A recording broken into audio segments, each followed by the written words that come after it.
Since it's the 7th day of the month, I thought it'd be fitting to talk about David Fincher's first true masterpiece, Se7en.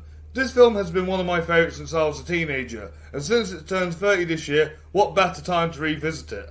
After recently rewatching Se7en, here are my thoughts on this chilling, unforgettable movie.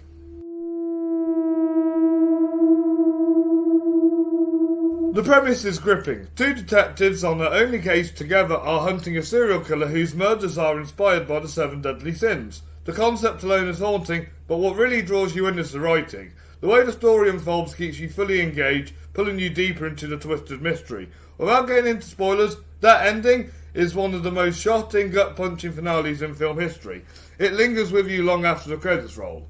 I also appreciate how the film keeps the killer's identity and the actor portraying him a secret until the moment of the reveal. No opening credit mentions, nothing. It's a bold move that pays off brilliantly. Now let's talk about the setting. The unnamed city in Se7en practically becomes a character in its own right. I personally like to think of this as a version of Los Angeles, but it's never confirmed, and that ambiguity adds so much to this film's eerie atmosphere. There's also a fan theory that suggests this could be Gotham City before Batman arrives. And honestly, I can see it, especially since Se7en was a big influence on Matt Reeves' The Batman. The production design is phenomenal, which brings this rain-soaked, grimy world to life in such a detailed, unnerving way. Darius Khondji's cinematography gives the film a signature dark and gritty look, perfectly in sync with Fincher's directing style. Howard Shore's haunting score, combined with needle drops from Nine Inch Nails, create a chilling atmosphere that makes the film deeply unsettling. The editing is sharp, with just enough roughness to it that it feels raw and real.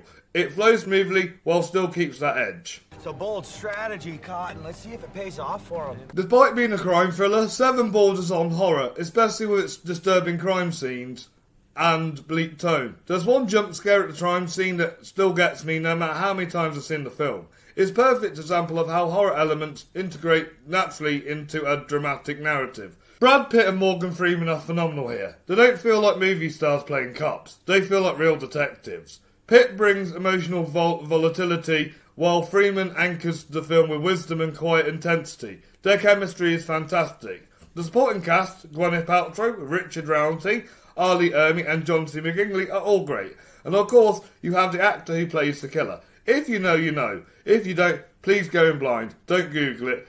Let the film work its magic for you. Ain't nobody got time for that. Before I wrap up my thoughts on today's review, I just want to remind you guys to hit that like button, subscribe to Flix, and follow us on social media so you don't miss a single scare. Have you seen Se7en? What did you think to it? You drop me your thoughts in the comment down below, as I'd love to hear them. Also, please make sure you check out all my past reviews on this channel for more spooky content. Right, back to Se7en.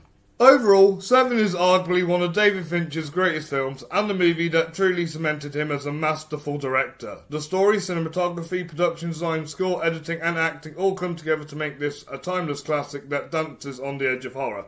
Se7en is a must-see masterpiece that I give a rating of a 10 out of 10 and a 5 out of 5 stars too. If you haven't checked this out already, please make sure you check out Se7en and form me an opinion. Thank you all for watching today's video. Please make sure you join me next time when I dive into more horror territory. But until then, stay spooky.